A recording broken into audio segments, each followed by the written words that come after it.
The air on Koshikojima was a living thing, hot, wet, and heavy with the scent of decay. It clung to the skin like a shroud, seeped into the men's pores and settled in their lungs, a constant reminder that this island, this speck of volcanic rock and choked-out vegetation in the vast expanse of the Pacific, was not their home. Sergeant Jack Riley felt it more acutely than most. At 28, he was a lifetime older than the fresh-faced kids who made up the rest of his squad, and he had learned to read the jungle's moods as a man reads the face of his wife. Its silence was more terrifying than its noise, its stillness a prelude to sudden, violent chaos. He gripped the scarred wooden foregrip of his Browning automatic rifle, the weapon feeling both like an extension of his own arm and a crushing weight. The jungle floor was a mosaic of tangled roots and slick mud, and every step was a deliberate act of will. Lieutenant Davis, the squad's young, earnest leader, moved at the head of the formation, his map case clutched tight. He was a good man, a West Point graduate with a bright future that felt utterly out of place here. He believed in doctrine, in flanking maneuvers and suppressive fire, in the clean geometric lines of a battle plan. Riley believed in the feel of the land, the whisper of a vine against a helmet, the way the tension in a man's shoulders could signal danger far more accurately than any compass. He watched Davis, his brow furrowed with a mixture of respect and concern, and he knew that Davis's future, like everyone else's here, was a fragile thing. Behind Riley came Corporal Finn O'Malley, a lanky, red-headed kid from Boston who'd somehow managed to keep a cynical humor alive in the face of death. He carried the squad's M1919 Browning machine gun, a beast of a weapon that seemed to dwarf his wiry frame. Finn was the counterpoint to Riley's quiet intensity. "Smells like God's own compost pile, Sarge," he'd muttered just minutes before, a wry grin on his face. "Figured they'd have better landscaping." His dark wit was a release valve for the collective anxiety, a brief, fleeting escape from the palpable dread that hung in the air, and at the very rear. A ghost of a boy was Private Billy Thorne. Billy was 17, his face still round with the last vestiges of boyhood, his eyes wide and perpetually fixed on some distant, terrible horizon. He'd told Riley once, during a brief lull, that he'd joined up to see the world. The world he had found was green and hostile, a place of constant fear and unimaginable cruelty. Riley had taken him under his wing, had taught him to check his fire, to keep his head down, to find a sliver of shade in the unforgiving sun. He was a good kid, but he was a canvas of innocence waiting to be painted over by the horrors of this war. And Riley felt a fierce paternal need to keep that paint from sticking. They were part of the 5th Marine Division, tasked with clearing a heavily fortified section of the island, a series of ridges and valleys that the Japanese had turned into a fortress. The intelligence reports were sparse, based on aerial reconnaissance that saw only a sea of green. But the men on the ground knew better. They had found the signs, the expertly concealed foxholes, the tripwires made of woven grass, the subtle shifts in the jungle's natural flow that spoke of a prepared defense. Every 100 yards was a potential ambush, every rustle of a leaf a nervous trigger. The tension was a physical force. It compressed the sound of the jungle, making every cricket's chirp and every rustle of a lizard feel deafening. The men moved in silence, a fluid, practiced choreography of caution. Riley kept his bar pointed low, his eyes scanning every shadow, every cluster of bamboo. He thought of his wife, Eleanor, her face a hazy, precious memory. He thought of the small farm they had planned to buy in Ohio, the quiet life they would lead, the children he hoped to have. He held on to these thoughts like a talisman, a shield against the creeping insanity of the jungle. They came to a small clearing, a rare patch of sunlight breaking through the canopy, and Lieutenant Davis called a halt. They sank to the ground, a collective exhale of relief. The jungle for a moment held its breath. Billy Thorne pulled out a dog-eared letter from his mother, his thumb tracing the faded script.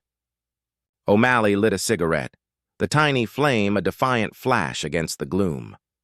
Riley simply watched, listening. He could feel the eyes of the jungle on them. It wasn't paranoia. It was instinct honed by months of this. The enemy was here, all around them, and they were patient. Lieutenant Davis crouched beside Riley, his voice a low, urgent whisper. "We're pushing up on the objective. Command says we have to clear this ridge by nightfall. They think the main line of resistance is just beyond it."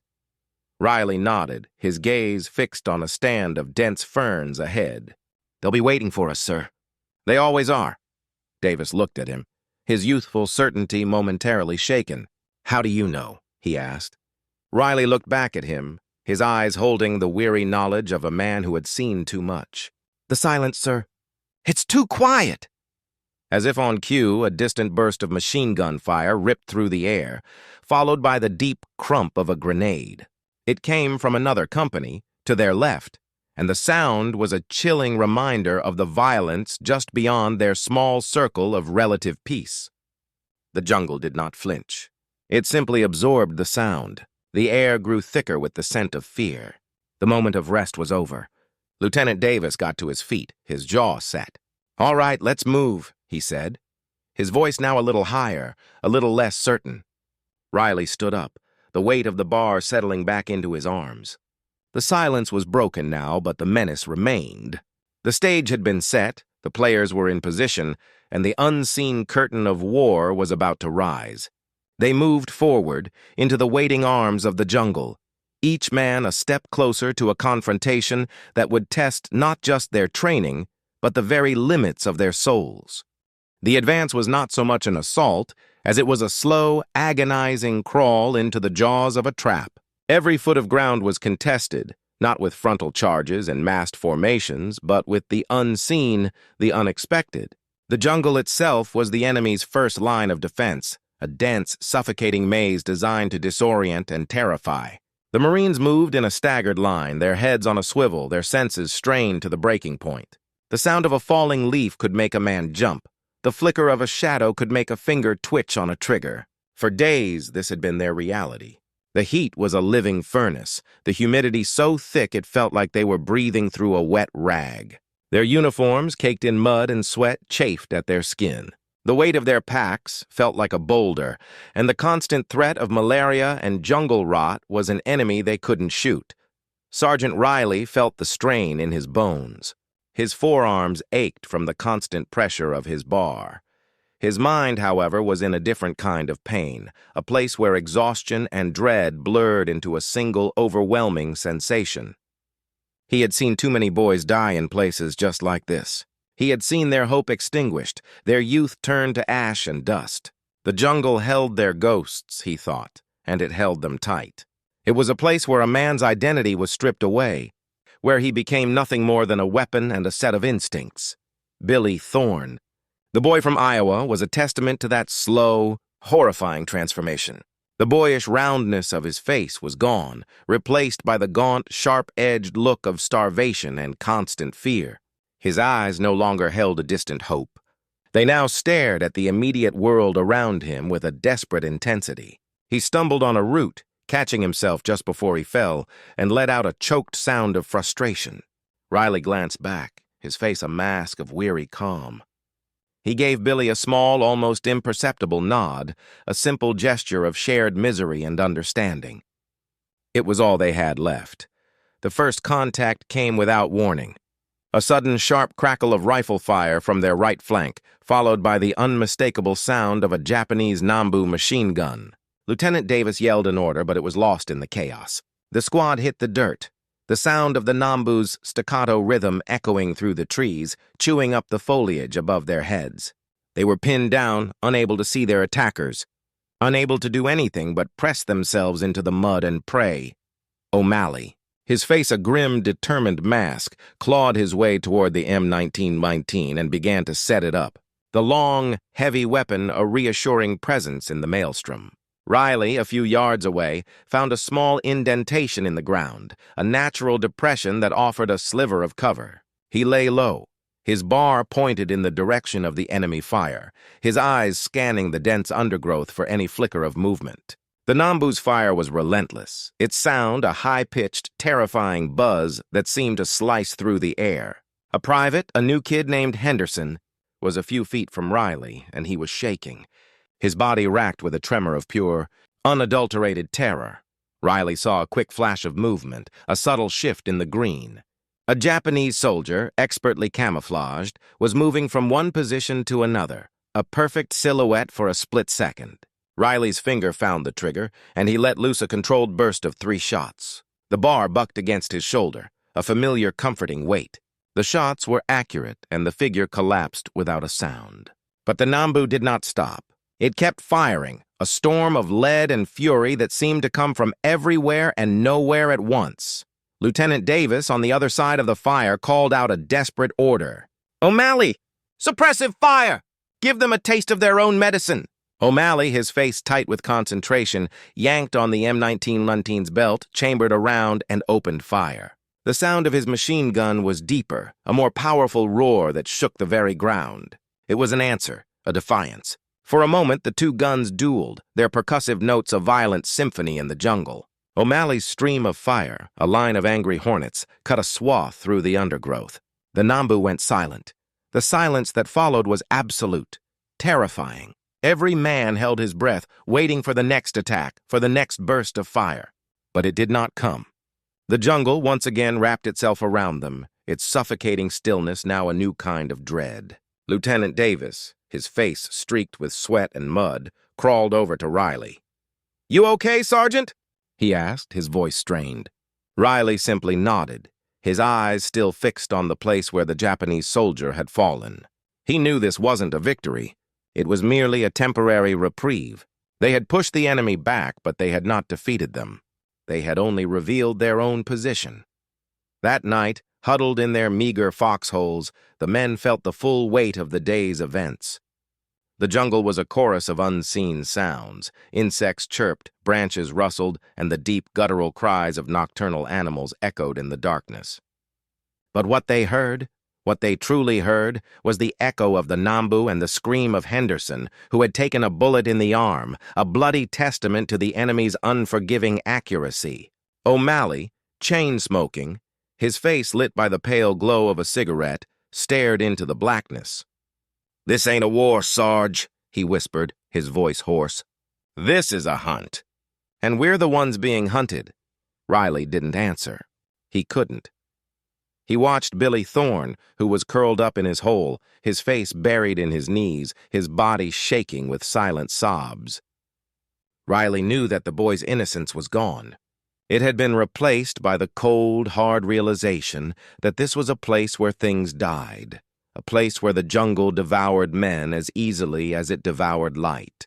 He felt a profound weariness, a deep-seated ache that went beyond the physical. The enemy was here, patient and deadly, and they were dug in. The fight was just beginning, and he knew with a terrible certainty that they were about to come up against a wall of resistance they had not yet seen. The next day, as they pushed forward, they would find it, and it would be far more formidable than anything they had faced so far. The ridge was not a simple hill. It was a fortress carved from stone and jungle. The Marines had fought their way to its base, suffering casualties with every step, only to find their advance completely stalled by a network of interlocking machine gun nests and fortified positions. The Japanese, with a patience born of absolute certainty, had turned the natural topography into an impenetrable defense. The jungle here was a nightmare of landmines, booby traps, and expertly concealed sniper nests. Every tree, every patch of thick foliage felt like it was watching them, a silent accomplice to the enemy. The command ordered a full-scale assault, a wave of men sent against a wall of fire. It was a desperate textbook maneuver that was doomed from the start.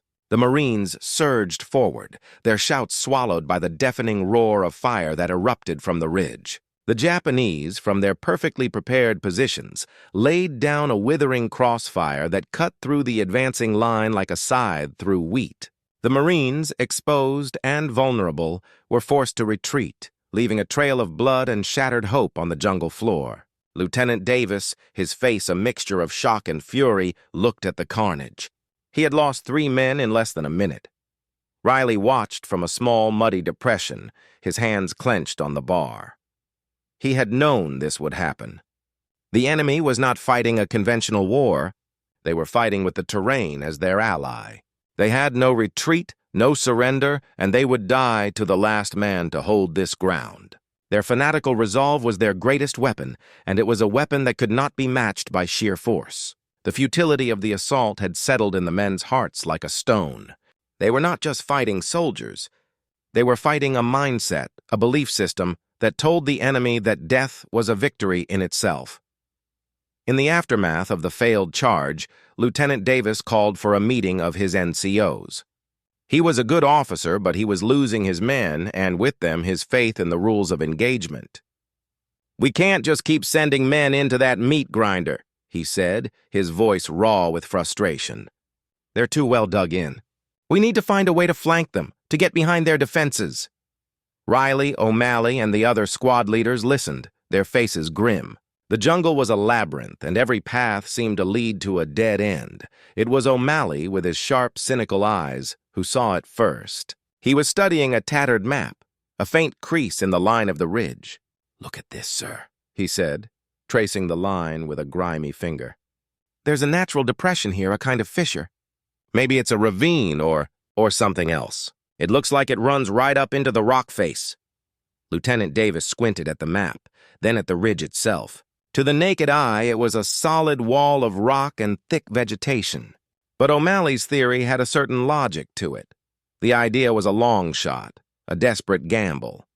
A small recon team would have to try to infiltrate the area to see if the depression led to anything. Riley, O'Malley, and Billy Thorne, along with 2 other men, were chosen for the mission. The air grew thick with unspoken understanding. This was a suicide mission, a chance to get a look at the enemy's true strength, but at a terrible price. Billy Thorne said nothing, his face a blank mask of resignation. He had gone beyond fear, Riley thought. He had reached that place where the end was an inevitability, and all that was left was to meet it with what dignity he had left. They set out at dawn, their movement a ghost-like procession through the tangled undergrowth. They left their packs behind, carrying only their weapons, a few magazines of ammunition, and some rations. The jungle was a silent observer, its humid breath on their necks. They followed the faint contours of the depression, a narrow, treacherous path that was almost completely hidden by hanging vines and thick ferns. The air grew cooler here, and the sound of the jungle was muffled. They could hear the distant, terrifying crump of mortar shells and the chatter of distant machine guns. But here, in this silent, verdant tunnel, they were a world away. After what felt like an eternity, the depression widened, and they came to a place where the jungle gave way to a sheer rock face. And there, almost completely hidden by a curtain of vines and a low overhang of rock, was an opening. It was not a man-made tunnel, but a natural cavern, its entrance dark and foreboding. The air coming from within was cool and damp, a sharp contrast to the suffocating heat of the jungle. It was a wound in the earth, and it looked like it was bleeding darkness. O'Malley let out a low whistle, his eyes wide with a mixture of awe and fear. "Well, I'll be damned," he whispered. "They're not just on the ridge. They're in it. The whole damn thing's a hollowed-out fortress." The men looked at the cave entrance, and the full scope of the enemy's defense became clear. They weren't just dug in. They were living in the rock itself. It was an impregnable redoubt, a deep, dark womb of pure defiance. Lieutenant Davis, who had followed them, his face pale with a dawning realization, spoke into his field radio. "Command, this is Dog Company. We've found their main line of resistance. It's not on the ridge. It's inside the ridge. We have visual on a cave entrance." The radio crackled with a shocked, disbelieving voice. "Say again, Dog Company, a cave?" Riley looked at the entrance, his mind already turning. He knew that this was the key. They couldn't assault the ridge. They had to go into the rock, into the heart of the enemy's fortress, and somehow, by some desperate, insane act of courage, they had to break their will. He looked at Billy Thorne, whose face was now completely devoid of expression, and he knew that the boy had already accepted the terrible truth. The war was no longer about a map. It was about this cave, and they would have to find a way to go inside. The stakes had been raised, and the final, brutal confrontation was now inevitable. The plan was audacious, a desperate gamble born of frustration and a grim acknowledgement of their enemy's tenacity. There would be no more frontal assaults. Instead, a small squad would make a final harrowing attempt to breach the cave and neutralize the Japanese resistance from within. The decision was not made lightly. Lieutenant Davis, his face etched with strain, had looked at Riley and O'Malley, and he had seen in their eyes the same tired resignation he felt in his own heart. There was no other way. This was the only way to save their company, to win this terrible war of inches and feet. Riley, O'Malley, and Billy Thorne were chosen for the mission, along with a few other Marines. It was a mission of terrible finality, and they all knew it. They were to be the point of the spear, the ones who would go into the dragon's lair. The rest of the company would provide diversionary fire, keeping the enemy pinned down at the main entrance while the small team crept toward the hidden fissure. The plan hinged on speed, silence, and a terrible, cold-blooded efficiency. The moon was a sliver in the sky, and the jungle was a black, formless void. The only sounds were the distant echoes of battle and the frantic chirping of insects. The team moved like ghosts, their boots barely making a sound on the muddy ground. Riley led the way, his bar held ready, his senses honed to a razor's edge. Every shadow was a potential threat, every rustle of leaves a sound that could mean death. He moved with a quiet, practiced confidence, his movements economical and precise. He felt the weight of the bar in his hands, a familiar, comforting weight that told him he was alive, that he was ready. They reached the hidden fissure without incident.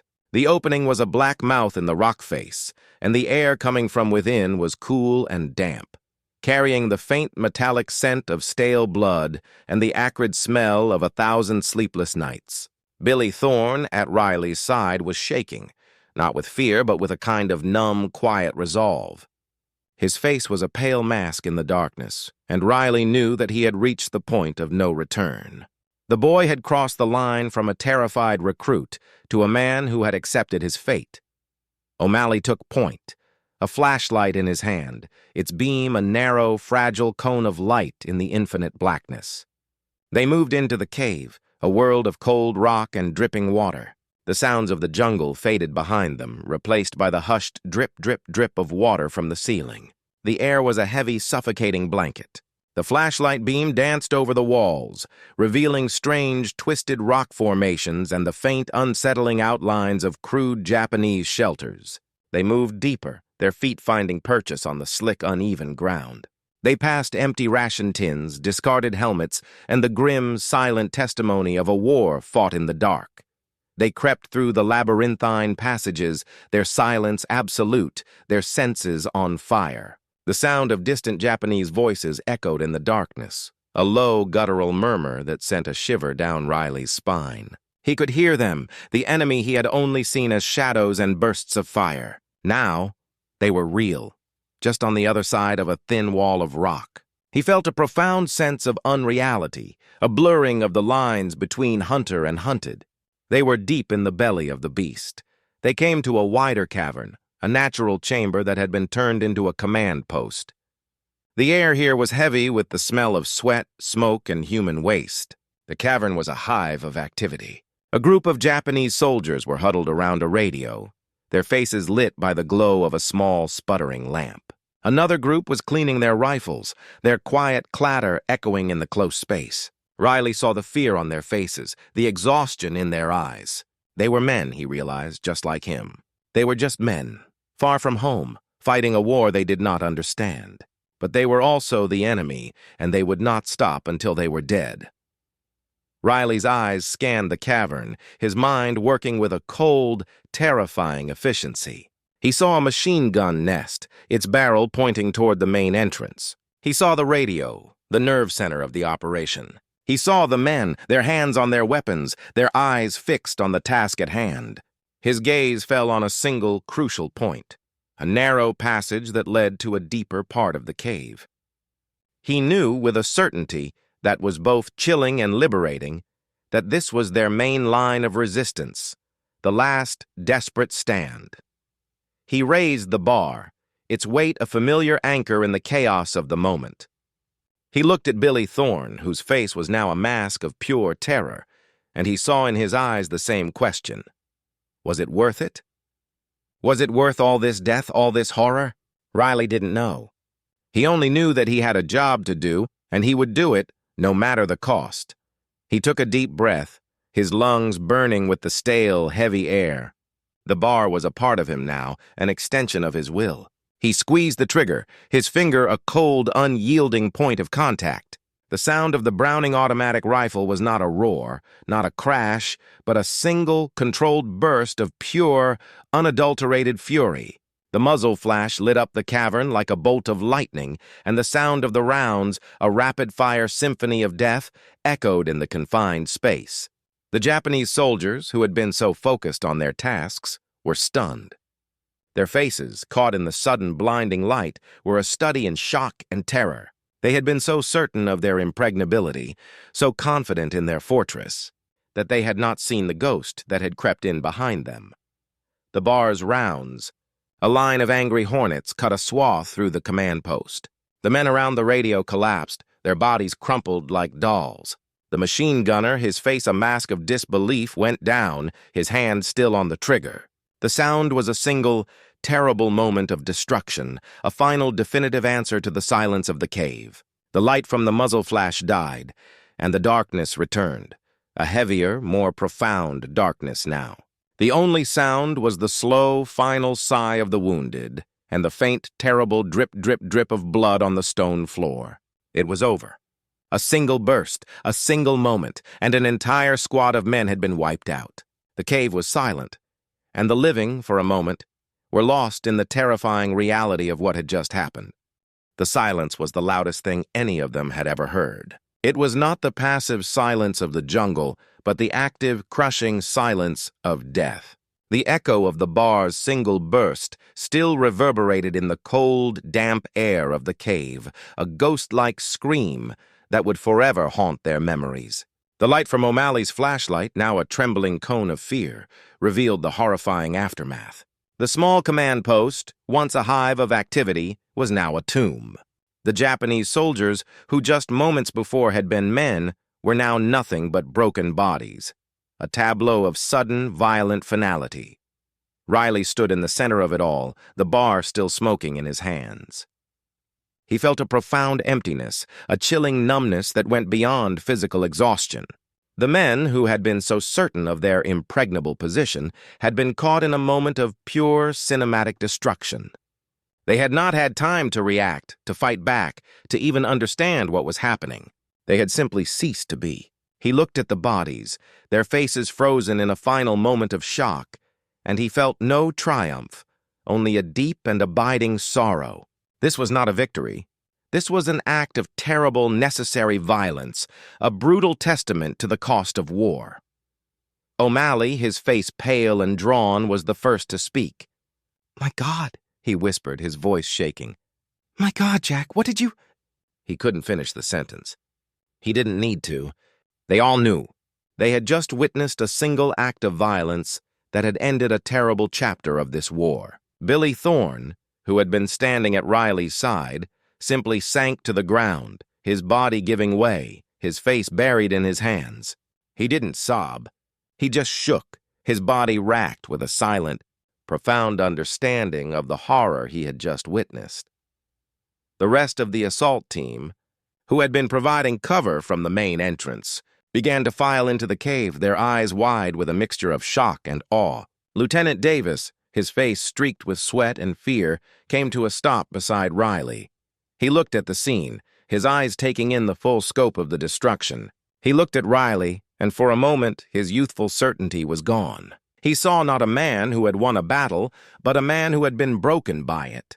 "It's over," Davis said, his voice a hoarse whisper. "It's over." The victory was hollow.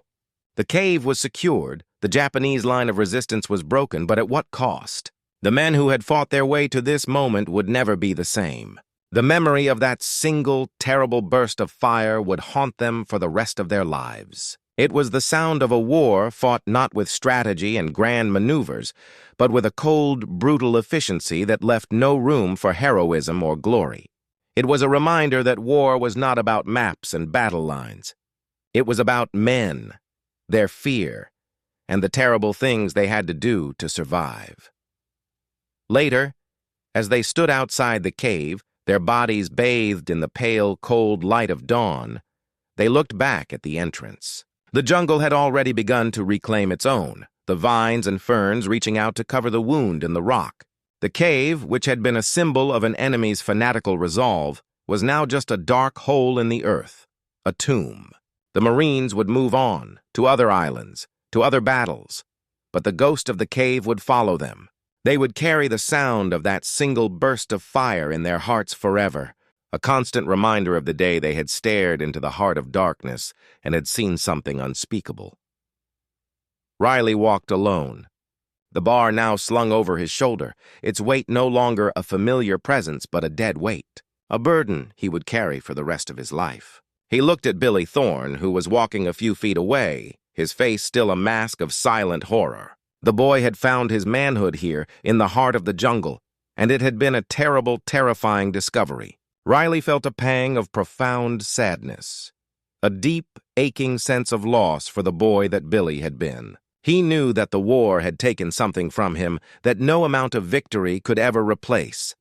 The sun, a fiery orange ball, rose above the trees, its light a symbol of a new day, a new beginning. But for the men who had been in the cave, there would be no new beginning. The war was over for them, not in a physical sense, but in a spiritual one. They had seen something that could not be unseen, had done something that could not be undone. They were veterans now, not of a war of nations, but of a war of the soul. They would go home someday to wives and mothers and sweethearts, but they would always be a little bit changed, a little bit lost. They would carry the memory of the cave with them, a silent testament to the terrible things they had to do to survive. They would remember the stillness, the darkness, and the single terrible burst of fire that had silenced an entire world. They were heroes, perhaps, but they were also ghosts, forever haunted by the war that had stolen their souls.